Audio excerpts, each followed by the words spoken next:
Hi, and welcome back to the Save It for Parts channel.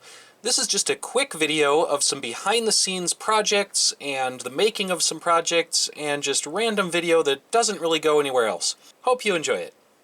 So I've got a bunch of old footage on these mini DV tapes, and back when I was in college, these were the hot new technology, and now they're kind of obsolete.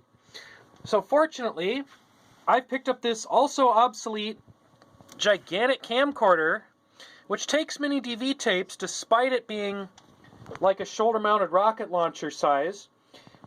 And I didn't find a power supply for it, so I've got this computer power supply, which is pretty kludged together, running to the accessory circuit on this camera, and then I've got it going FireWire out to my computer, which I was able to find an old FireWire card for, and that card did not come with drivers, so that was a bit of a kludge as well. I did try an analog converter, but it turns out that this camcorder outputs in PAL on the analog circuit and in TSC on the DV circuit. I don't quite understand that, but whatever. Well, let's see if all this nonsense actually works. I'm lucky I could even find a FireWire card for PC. I'm pretty sure that was a technology that was only ever popular with Apple for about 5 minutes in the early 2000s.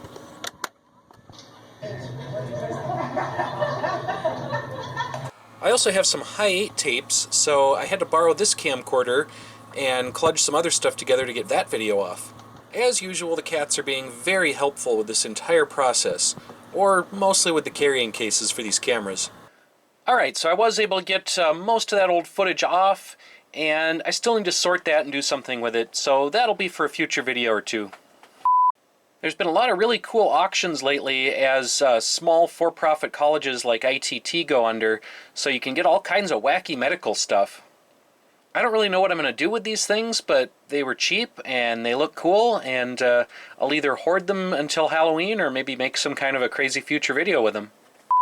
Today, something crazy has happened in my garage. I actually have some clean workbench space.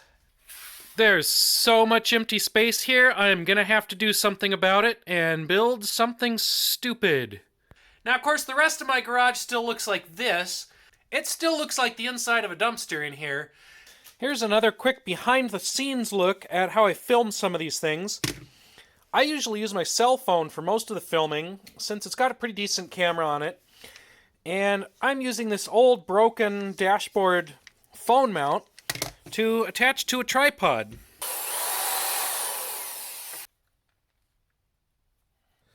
And there we go. We've got a crummy phone tripod adapter that's good enough to last for the next 5 or 6 videos. Let's see, I think I need a little bit of wire, but I'm way too lazy to go downstairs and get it. Zephyr, bring me some wire. Kitty, kitty. Bring me some wire.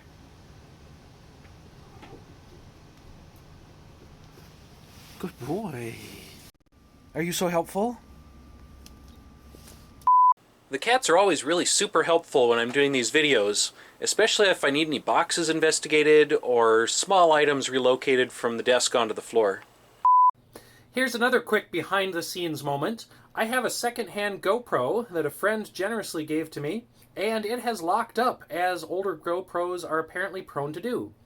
So, in an effort to revive it, I've done an old trick that we used to do with 386 laptops, where you throw it in the freezer for a few minutes. And I don't know why that works, but sometimes it works. So let's pull the GoPro out and see if it's done anything. Well, it feels nice and cold. Give it a battery and a blank SD card that has worked with this GoPro before. And let's see if it'll even turn on. You can see a downside of this is that it's starting to frost up. However, on the plus side, it's actually working now.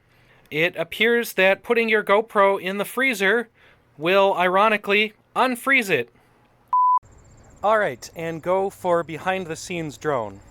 Alright, so I've got this drone, and it's got this little camera on the front, which isn't great for getting shots straight down because you kind of have to tip the drone over. So instead of getting a more fancy drone, I've got my GoPro and some double stick tape, and we're going to see if this little guy is strong enough to lift the GoPro up in the air and use it as a down-facing camera. Alright, we've got enough GPS signal, so let's see if it'll carry that GoPro.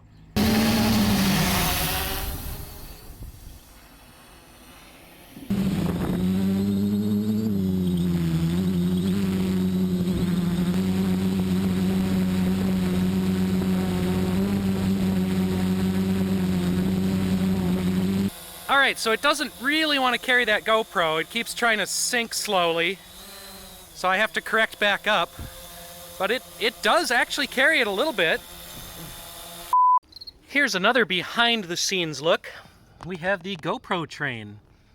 And this GoPro is so heavy that I've had to counterbalance with some random hardware in the back of the train, otherwise it just falls off the track. But we can film a point of view of the railroad with this.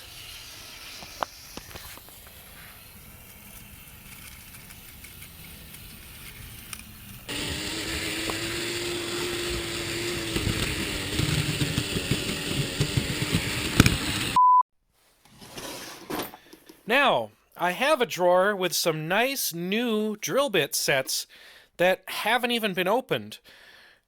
And I'm terrified to use these because I know as soon as I crack this open, I'm going to lose the most common one, I'm going to break the second most common one, and it's not going to be a nice new set anymore.